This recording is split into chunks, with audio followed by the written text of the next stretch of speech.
ఇది స్థానాలంటే దాదాపుగా దగ్గర దగ్గర 50% స్థానాలలో మార్పులు కూడా చేశాం. ఇది కూడా చరిత్రలో ఒక నిలిచిపోయే ఘట్టమే. ఎందుకంటే ఈ స్థాయిలో మార్పులు చేయగలిగిన ధైర్యం బహుశా ఎవరికి ఉండకపోవచ్చేమో. అది కూడా వైఎస్ఆర్ కాంగ్రెస్ పార్టీకి మాత్రమే ఆ ధైర్యం ఉందని కూడా, ప్రజల మీద ఆ మేరకు నమ్మకం ఉందని కూడా చెప్పడానికి కూడా సంతోషపడతా ఉన్నా. కానీ మార్పు కాబడిన వాళ్ళందరికీ కూడా, ఎవరైతే కూడా టికెట్ రాని వాళ్ళు ఎవరైతే ఉంటారో వారందరికీ కూడా మనస్ఫూర్తిగా చెప్తా ఉన్నాను, రాబోయే రోజుల్లో దేవుడి దయతో ప్రజలందరి ఆశీస్సులతో మన ప్రభుత్వం ఏర్పడిన తర్వాత వాళ్ళందరికీ కూడా ఔచితమైన స్థానం ఖచ్చితంగా ఇస్తూ ఏదో ఒక రూపకంలో వాళ్ళందరినీ కూడా దగ్గర తీసుకునే కార్యక్రమం ఖచ్చితంగా జరుగుతుందని కూడా వాళ్ళందరికీ కూడా భరోసా ఇస్తా ఉన్నాను. కని విని ఎరగని విప్లవాత్మక మార్పులతో ఈ 5 సంవత్సరాల పాలన సాగింది.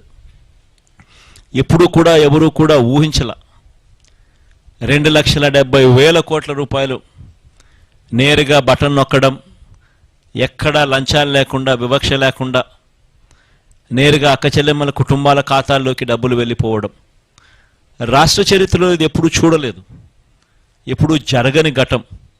ఇలా చేయగలుగుతామా? లంచాలు లేకుండా ఇవ్వడం సాధ్యమేనా?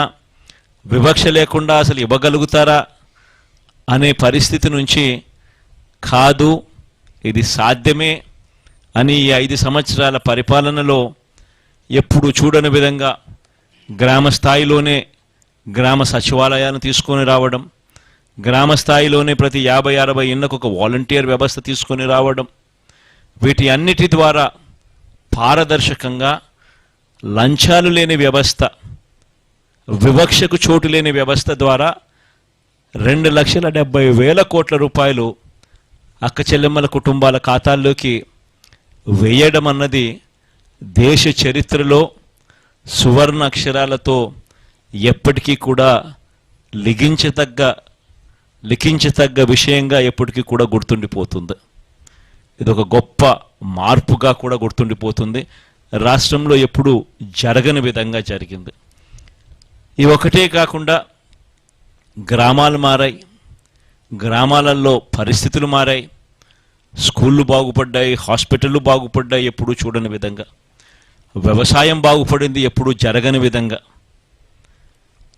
మహిళలకు విమెన్ ఎంపవర్మెంట్ ఎప్పుడూ కూడా జరగని విధంగా, కంటికి కనిపించే విధంగా మార్పులు చోటు చేసుకుంటూ విమెన్ ఎంపవర్మెంట్ జరిగింది.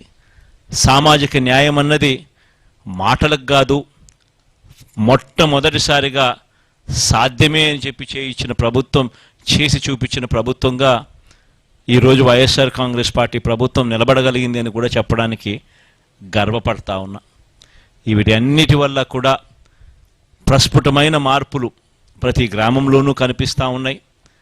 ఈ మార్పులన్నిటి వల్ల దేవుడు ఆశీస్సులతో మళ్ళీ 2-3 నెలల్లో మళ్ళీ ఖచ్చితంగా ప్రమాణ స్వీకారం చేస్తాం. సామాజిక న్యాయం అన్నది ఇంకా గొప్ప స్థాయిలోకి తీసుకొని పోయే అడుగులు కూడా వేస్తామని కూడా ఈ సందర్భంగా చెబుతూ అందరితో కూడా సెలవు తీసుకుంటా ఉన్నాను.